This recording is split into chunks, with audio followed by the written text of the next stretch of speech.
It's a regular iPhone, but I keep it in a red case like Lucifer. That's its nickname because half the time it's messing up my day.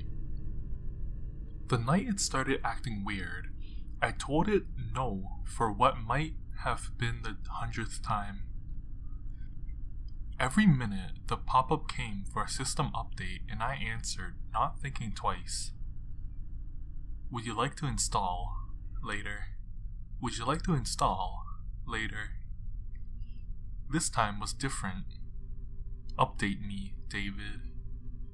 The options read, I'm sorry. Update, please. And no, I don't want to update you.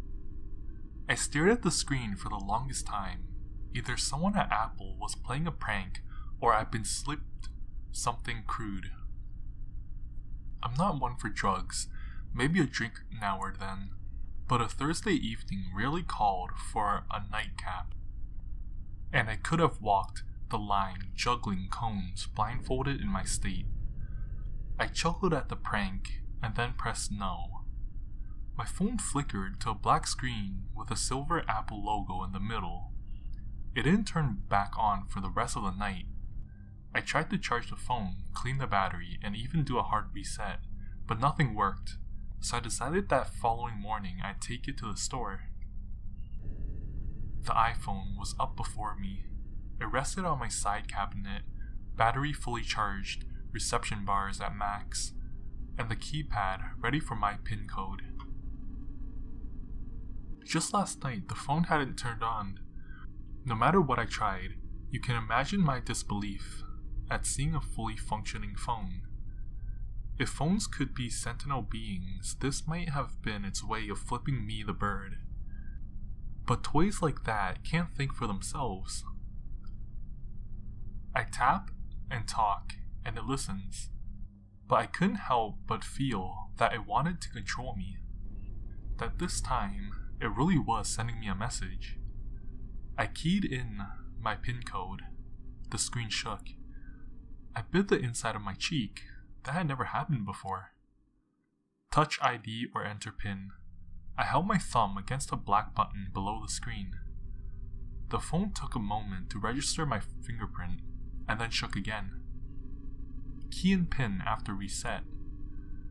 I hovered my finger over the numbers to type the PIN in, but instead, I watched as the numbers highlighted themselves and the phone unlocked. 4 icons were left on the home screen. My phone camera, my e-wallet, Facebook, and Messenger. The usual others, call, Safari, email, and music, lined the bottom. My heart sunk. Whatever had happened last night had caused all my icons to disappear. That meant the phone really had malfunctioned, and the strange message had something to do with it. I tapped the camera icon and opened my photo selection. All of my previous photos were still there. I sighed in relief. There were so many memories stored away, like times with good friends and old girlfriends. Family outings and selfies also made the cut, but I had never seen the most recent 4 photos in my collection. They were taken somewhere dark. I tapped on one of the photographs, bringing it to the front of the screen. The closer I looked, the more I could make out the picture on the screen. It was me, sleeping. The photo had been taken last night from where I left my phone next to the bed. "Mom," I called. Footsteps echoed from in the house. My mother came to my door. "Did any of you play with my phone last night?" I asked. Mom frowned. "Play with your phone? Why?" "It's not. I'm just making sure. None of us want to risk seeing pictures of your bum, David. That phone is dangerous territory," she laughed to herself and left the door ajar. I laughed too, but it came out all hollow and a little afraid. Maybe I'd been up during the night and just forgotten about it. Phones couldn't take pictures by themselves. Just thinking about it made me feel crazy. I chuckled for real this time and rolled out of bed. A pop-up showed up on the home screen. "Update me, David. This is your last chance." "What the fuck?" I whispered, picking up the phone.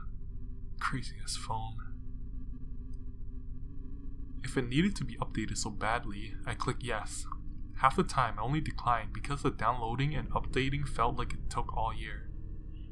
And while I could survive without my phone for 20 minutes, no hassle was a good hassle. When I held the phone normally to accept the update, the screen was black again. I smacked it against my hand a few times and tried the on button. The phone didn't respond. I left it on the cabinet and went to have a shower. Maybe by the time I came back it would be working again. "David! David! David!" Mom called. "Your Facebook is going crazy." I still had the towel around me and water dripped from my hair. Mom held her phone up, with my wall feed sending out random pictures and messages. I'd almost told her to let me get changed first, until I saw what had been sent out. There were pictures of me and my old girlfriends, selfies I'd taken when depressed, notes I'd written for my eyes and my eyes alone, and worst of all, pictures I never wanted no one else to see. All of those things had been on my phone. No one could get to them without logging in and purposefully trying to sabotage me. I'd always thought of my phone as a little safe haven where my ideas and my memories could be stored away, never to be touched. But now the world had me on display and my Facebook friends were going crazy. I ran to the room and picked up the phone. It was on again, but my PIN code still wasn't working. "David," Mom said. "Oh my god." I slapped the phone on my leg. "Stupid thing won't work." "You wrote that?" Mom asked, her eyes wide. I swallowed, trying to avoid her gaze and to get the phone working. There were so many things I had in my notes that I'd written when I was angry or confused, or just plain old bored and not thinking carefully. There'd been a few nasty moments with Mom and Dad that I'd recorded in there. I'd call them words I would never have said out loud.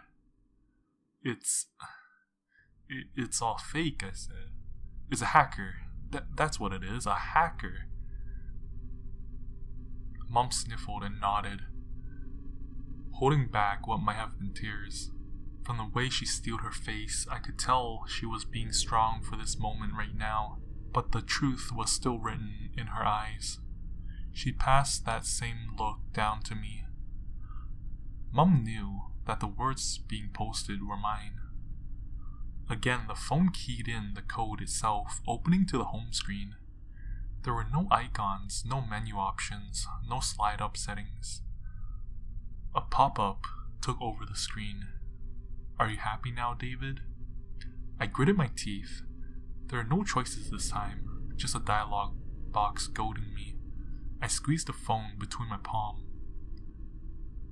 A second dialogue box popped up, but I didn't bother to look. I flung the phone at the wall. It smashed, cracking across the screen. Mom screamed, holding her hands up in fright. I grabbed the cabinet and moved over to the phone, lifting it high above the device. The message was clear then. I couldn't have missed if I tried. "I really am Lucifer." I slammed the cabinet down. The phone gave a snap under the pressure. When I lifted it up, it was dead this time. No buttons or resets could bring that smashed mess back to life. I knelt down, picking up the pieces in my palm. "David, what the hell?" Mom said. "It's done now," I told her. "No more of this madness, this stupid phone." Just then, the black screen came to life. The silver Apple logo shining bright.